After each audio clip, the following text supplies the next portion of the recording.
Babu tazkiyatin nafsi.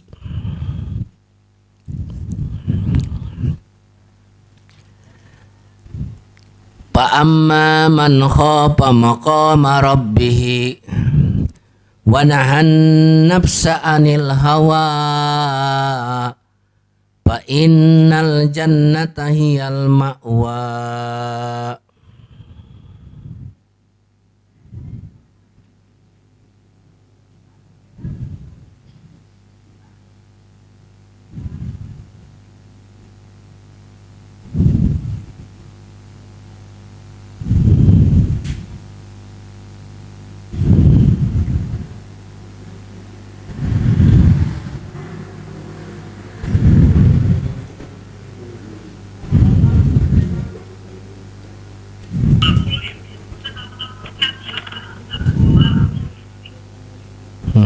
Suara Abah.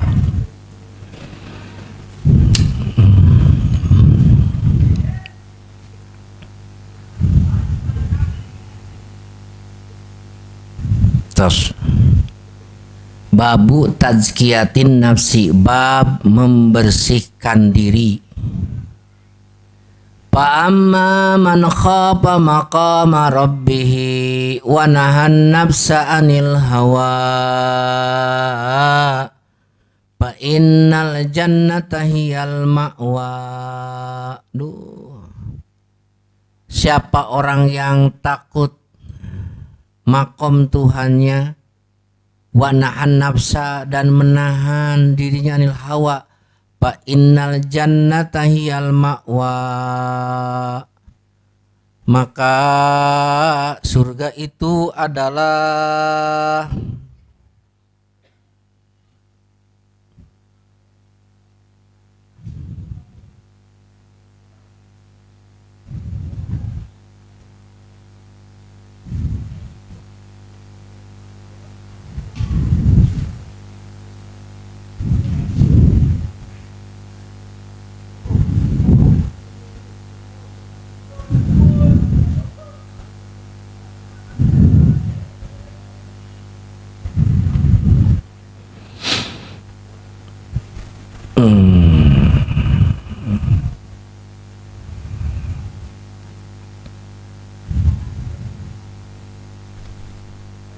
terus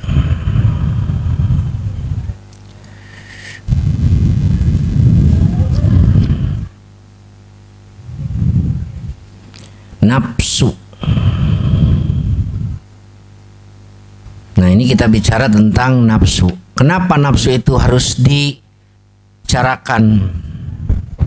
Sebab di Quran disebutkan innan nafsa la amaratum bisu. Nafsu itu senantiasa lebih cenderung memerintahkan kepada keburukan. Ya. Oleh karena itu barang siapa yang bisa mengendalikan nafsunya, dia tuh wanahan nafsa anil hawa. Barang siapa yang takut kepada Tuhannya dan dia mencegah nafsunya dari hasrat-hasratnya, keinginannya, fa innal jannata hiyal ma'wa, maka surga itu adalah tempatnya. Wala tattabil hawa, jangan kau ikuti hawa nafsu, payudillaka anin sabilillah. Tuh, ya. Qad aflaha man zakkaha wa qad khaba man dassaha. Siapa yang beruntung? Orang yang membersihkannya. Siapa yang rugi? Orang yang mengotori nafsu. Maka hati-hatilah dengan nafsu. Ya. Zunnun al-Misri berkata, miftahul ibadah, kuncinya ibadah. Kata beliau, al-fikru tafakur wa alamatul isobah, dan cirinya kebenaran itu adalah bertolak belakang dengan hawa nafsu. Jadi kalau kita bertolak belakang perilaku kita dengan hawa nafsu, wah itu bahagia. Ya, itu. Nah, sekarang kita bicarakan nafsu itu harus diapain? Harus diperangi, dijinekan, diperangi, dijinekan seperti singa, dilatih Nu tadi menakutkan akhirnya jadi tontonan. Di mana coba? Sirkus? Kan eta teh asalna manaon tah? Nafsu teh kos naon, kos singa. Rek menerkam, rek mencelakakan kita. Ditalukeun dilatih. Akhirnya jadi apa? Jadi zina. Kalau sudah zina gimana? Yang mau ngikutin apa inginnya orang. Ya. Nah, makanya penting di sini mujahadatun nafsi. Jadi mujahadatun nafsi itu yaitu apa? Menjinakkan, menaklukkan, memperdaya nafsu. Supaya tidak apa? Supaya tidak mengganggu kepada kita yang akan menuju perjalanan rohani kepada Allah. Cek kita macam-macam sharing aing goblok teh. Nah, bagaimana cara memperdaya nafsu? Imam Ghazali mengatakan, satu, dengan man'us syahwat. Cegah keinginannya. Misalnya pengen makan yang enak-enak, pakai baju yang bagus-bagus, yang mewah-mewah, ingin happy-happy. Siap, gus, cicing bulan puasa. Dicegah keinginannya. Jangan. Ini seperti anak kan pengen ini, pengen itu. Enggak dikasih. Nafsunya demikian. Nuka dua, kenapa si nafsu itu harus diperdaya? Ya, tidak dituruti keinginannya. Sebab seekor binatang yang rakus bisa jadi kuat dengan makanan yang banyak. Nah, supaya dia tidak rakus, akhirnya lemah, dikerangkeng makannya. Beri orang enak puasa, lemes tuh, kurang makan, lemes kan? Nafsu kayak gitu, entong diabur makanan hayu dihayonan we terus. Ya, jadi si nafsu bisa hina, bisa diperdaya. Satu dengan apa? Man'us syahwat. Cegah keinginannya. Ya, sama seperti domba yang liar, tidak dikasih makan, lambat laun jadi lemes. Yang kedua apa? Bebani dengan ibadah yang berat. Ini tips Imam Ghazali supaya memperdaya nafsu. Bangun jam 3. Sholat, tasbih, sholat, tobat, sholat, hajat. Ya, 2 jam dah sholat terus. Wah, bawa sholat berjamaah subuh. Atau sholat berjamaah subuh, iktikaf.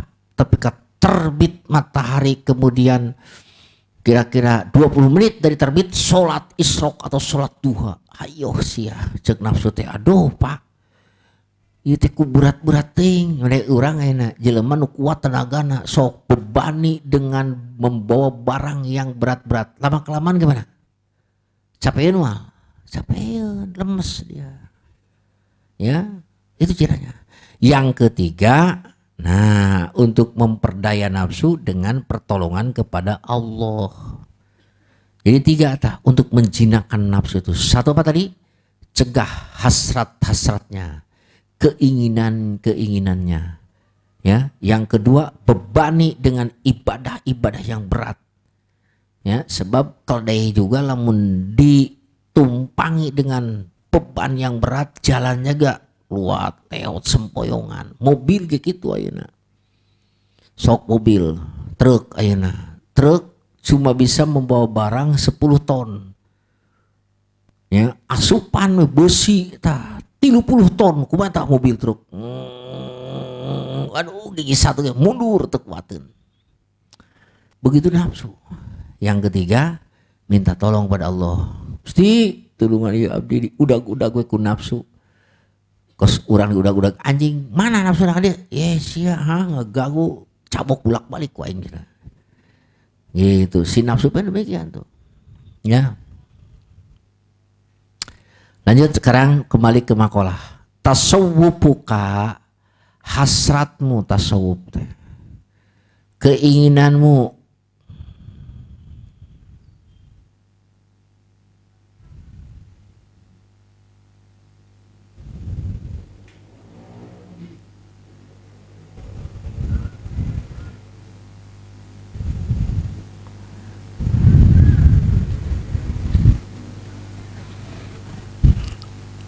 tasawwupuka, hasratmu, ilama batona fika, akan sesuatu yang tersembunyi pada dirimu, minal uyubi, yaitu aib-aib, khairun, lebih baik, min tasawwupika, dari keinginanmu, ilama, akan sesuatu, hujiba, terhalang, apa ma'an kadarimu, minal guyubi, yaitu hal-hal yang gaib. Nah ini nih, kalau kita rajin wiridan zikir la ilaha illallah, mulai kelihatan hal-hal yang gaib. Waduh, ya, baik itu yang gaib di masa yang akan datang ataupun di masa yang sudah lewat. Nah, awas nih. Hebat tah? Hebat bisa mengetahui hal yang gaib dengan malaikat wah, terbang ke sana kemari. Diberikan penglihatan kepada surga, surga udah kelihatan, neraka pun kelihatan. Itu gaib tuh. Bahkan kalau ziarah kubur teh kelihatan orang yang sedang dijarahi teh. Ada yang sedang duduk, sedang tiduran, sedang zikir, kelihatan sama dia. Itu hal yang gaib. Ya. Nah, kemudian apalagi yang gaib itu? Aib yang ada pada hati pun adalah gaib. Betul nggak? Hati kita punya apa? Punya penyakit dengki, ria, sombong. Di mana adanya? Di sini, di kolbu. Nah, awas nih. Kalau kamu punya keinginan untuk mengetahui aib yang ada pada dirimu, itu lebih baik dari keinginanmu untuk mengetahui hal yang gaib. Aing mah teu hayang dikasih tahu oleh Allah hal-hal yang gaib. Lebih baik saya dikasih oleh Allah mata melek ke dalam aib diri saya. Jauh lebih baik ngurusin naon, lebih baik ngurusin sesuatu hal yang lebih baik ngurusin aib pada diri sendiri daripada ngurusin hal yang gaib. Ya. Tuh, keinginanmu untuk melihat ya aib-aib yang ada pada dirimu jauh lebih baik daripada keinginanmu untuk mengetahui hal yang gaib yang terhijab, terhalang darimu. Ya. Jadi jangan kalian pengen atau punya keinginan seperti tenerak dikadek, dibacok, ditusuk, dibakar. Tong gitulah. Mending Gusti berikan kepadaku mata hati yang senantiasa melek dengan sifat-sifat tercela yang ada pada diriku. Itu yang kudu minta. Ya, daripada minta sesuatu hal yang gaib. Ya, saya mah pengen tadi diberi gitu ku Allah teh. Benar, saya pengen diberi alat gitu untuk menghilangkan kesombongan, dengki, permusuhan, pelit, kikir, kumaha ieu carana. Bere ta softwarena, softwarena pasangkeun ka dieu, trek kanyahoan sia sombong, jebret, delete langsung gitu. Ya. Lebih baik pengen begitulah, punya kemampuan untuk memperdaya nafsu dengan segala aib yang ada pada diri daripada mengetahui hal yang gaib. Kadang-kadang kalau melihat yang gaib itu lanjut terus akhirnya geus poho deui ka Allah. Ingat, tidak setiap orang yang diberi khawarikul adat kemudian mampu menjalankannya lalu kita katakan dia sebagai orangnya apa? Sebagai kataan itu. Lihat nih. Imam Ghazali mengatakan, lihat, ada 4 nih cara untuk riyadun nafsi, paslan pitorik aladiyah tarbuli insan uyuban nafsi. Ini ada tips menurut Al-Ghazali bagaimana seseorang bisa mengetahui aib yang ada pada dirinya. Bagaimana sih? supaya saya bisa mengenal aib-aib diri saya. Nah, tadi kan gini ya, mengetahui aib yang ada pada dirimu lebih baik daripada mengetahui hal yang gaib. Bagaimana caranya supaya saya bisa melek kepada sifat-sifat yang tercela? Satu, ayat jelisa, duduk di hadapan syekh, guru yang memiliki pandangan mata hati. Ya, duduk dirinya yang guru, kayak ke guru dia bacaan. Kadang-kadang ada yang tahu. Ya udahlah, sekarang banyakin zikir ya, sholawat. Kenapa? Karena hati. Nah, mulai kita bicara. Karena hati yang begini obatnya dengan baca Quran, sholawat. Ya terima kasih. Gini nyahun, tahu isi hatiku. Nah, itu makanya penting ya, itu mendatangi kepada syekh. Duduk. Yang kedua, cara kita apa? Mengenali nafsu yang ada pada diri kita adalah musohabatu sodikin sodukin yaj'alu rokiban, memiliki teman yang benar. Suduku ma yaj'alu, selalu dijadikan alat untuk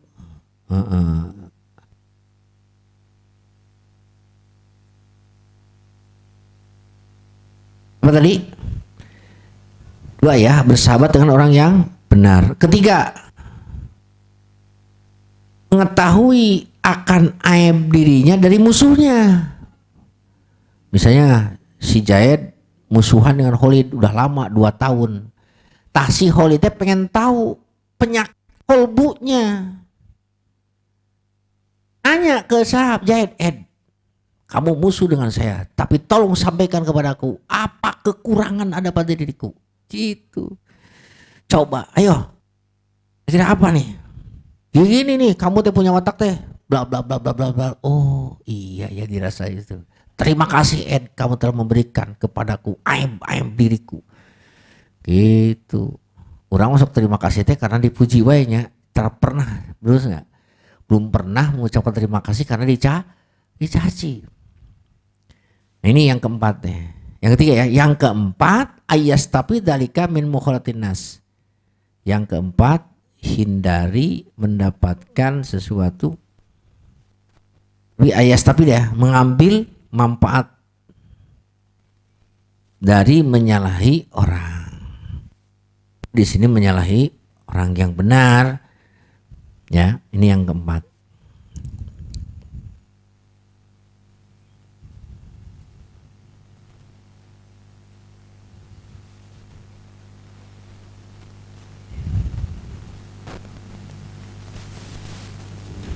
Terus ukhruj, keluarlah. Ukhruj, keluarlah. Mu'min ausopi basariyatika, dari sifat kemanusiaanmu, ankuli waspin munakidin, setiap sifat yang bertolak belakang, li ubudiyatika, dengan penghambaanmu kepada Allah. Litakuna, supaya terbukti engkau, linida'il haqqi, untuk panggilan yang hak, mujiban, memenuhi, wa min hadratihi, dari hadrohnya Allah, nuansanya Allah, qoriban, adalah dekat. Ya.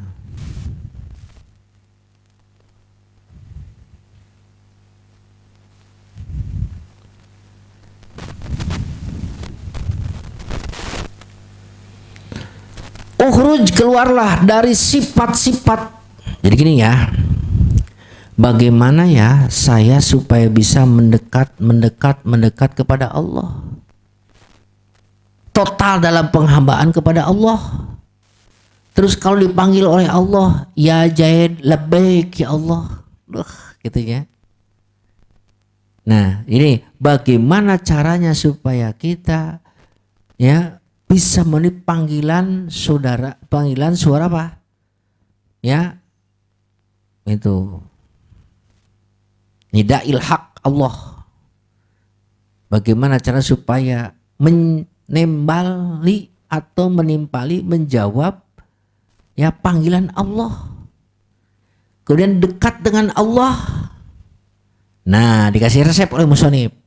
Kalau kamu ingin bisa menjawab panggilan Allah, hei Jaid, kemudian kamu jawab, ya Abah, gitu. Bagaimana supaya bisa gitu?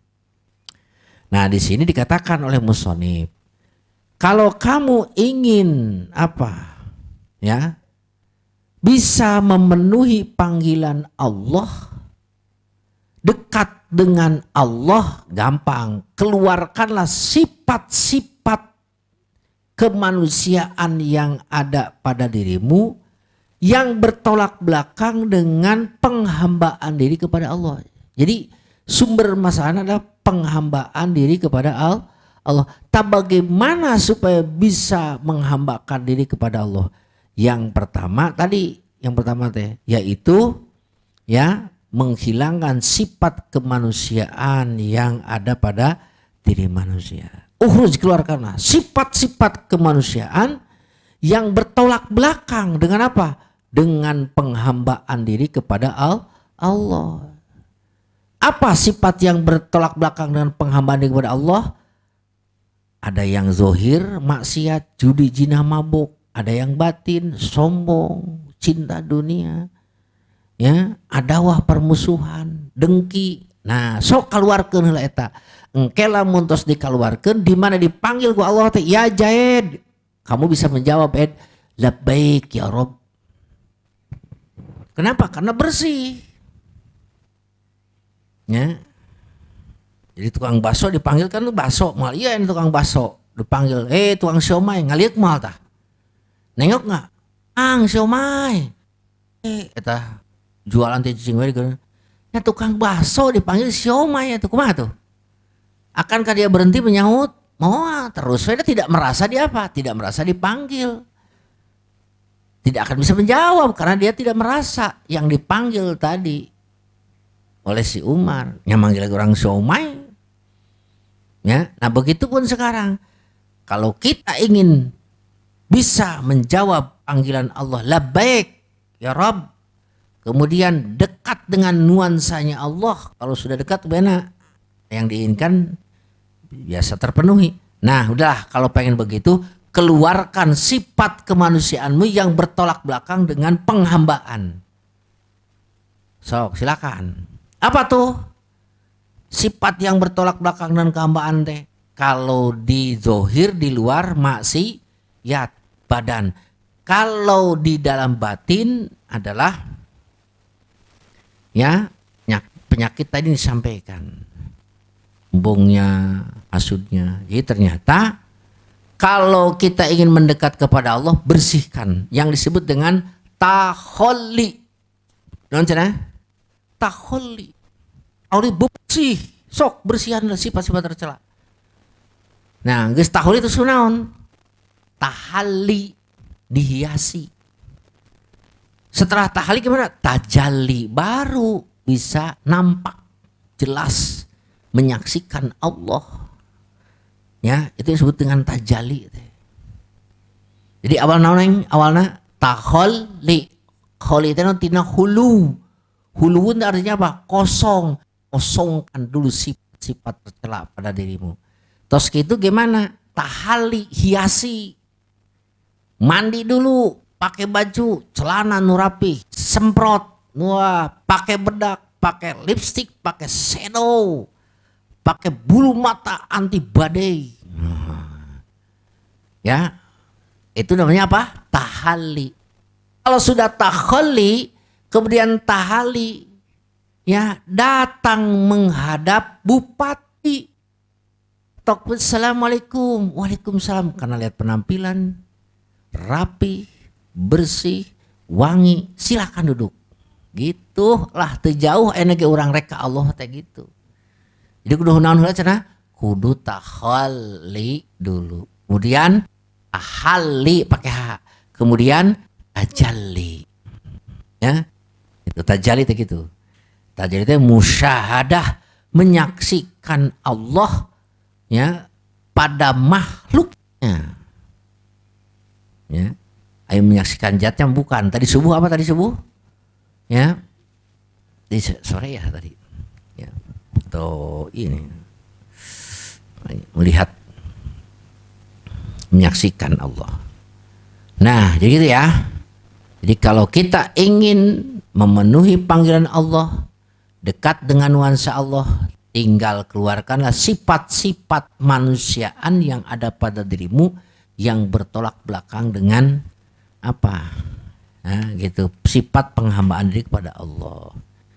Makanya jadi wali hati kudu naon cenah takholli dulu, kosongkan dulu.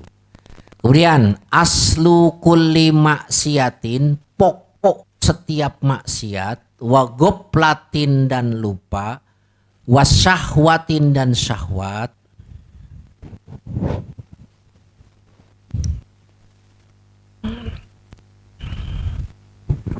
ar-ridho adalah ridho ani nafsi dari nafsu. Wa aslu kulli taatin dan pokok setiap ketaatan, wa yakzotin dan terjaga, melek, wa iffatin dan terpelihara, ada murrido tidak ridho minka darimu anha dari nafsu. Nah, menurut Syekh Ibnul Ubadi gini cenah. Aslu kuli masyatin wa goblatin wa syawatin ar-ridho anin nafsi. Maksudnya apa sih ini maksudnya ridho? Karena saya ar-ridho anin nafsi aslu jami sifatil mazmumah. Jadi ridho dengan nafsu itu gimana? Mau ngikutin nafsu. Cek nafsu judi ya judi, cek nafsu mabok ya mabok. Tak kalau kita ngikutin kepada meridho terhadap ajakan-ajakan nafsu, ingat itu adalah biang keladinya maksiat, goflah, ya syahwat. Jadi maksiat teh sumber dari naon? Dari ya ridho akan ajakan nafsu. Lupa kepada Allah karena apa? Karena juga ridho dengan ajakan nafsu. Goplah, lupa, goplah syahwat, ingin memenuhi keinginan-keinginan perut, keinginan mulut, keinginan antat gitu seperti itulah. Itu karena nafsu. Wa aslu kulli taatin sebaliknya, pokok setiap ketaatan yakzoh terjaga, ipah terpelihara karena tidak ridho dengan nafsu. Itu. Nah ini makanya ada murido nafsi. Ya. Nah, terapinya tadi supaya nafsu tidak mengajak-ngajak terus, kata Al-Ghazali gimana katanya tadi?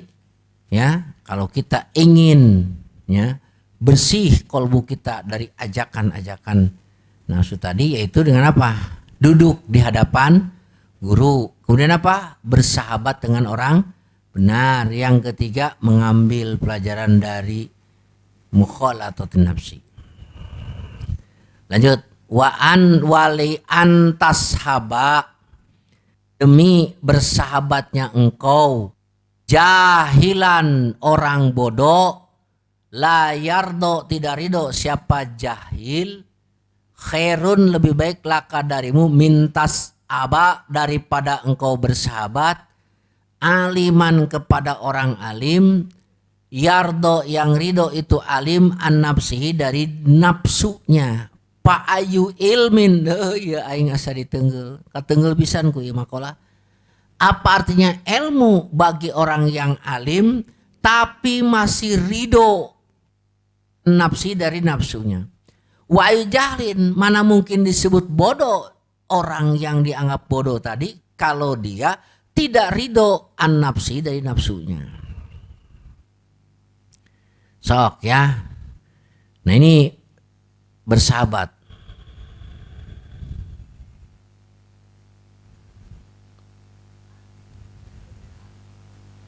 Nah, Zot. Kita bersahabat. Harus dengan siapa ya bersahabat? Dengan orang alim? Kiai, ajengan? Ini tolak ukurnya. Kau bersahabat tidak harus dengan orang alim.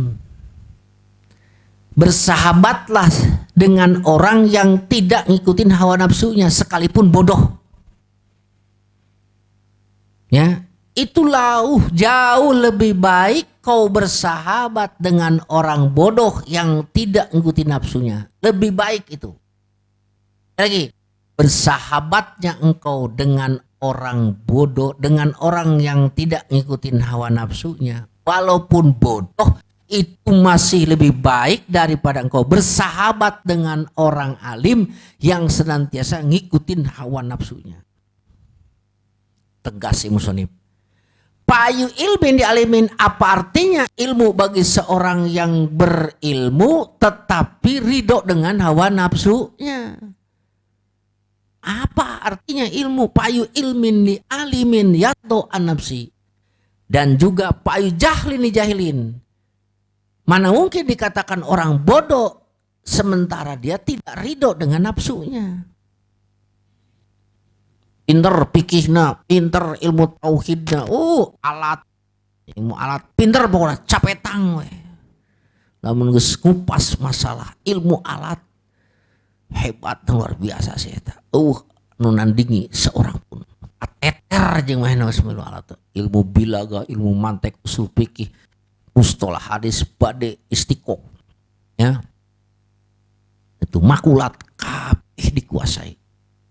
Tapi dikit-dikit terdengar kasus naon eta kiai asup ka minimarket pantesan mau gamis ngasup-ngasupkeun naon barang-barang kana gamisna satpam ge polisi kan teungang nggak mau mariksa lolos mangga kiai mangga kiai padahal mah di dieu teh loba barang yardo an nafsi lebih baik gaul jeung tukang ojol punten jeung tukang cleaning service tapi tidak suka dengan ajakan nafsunya.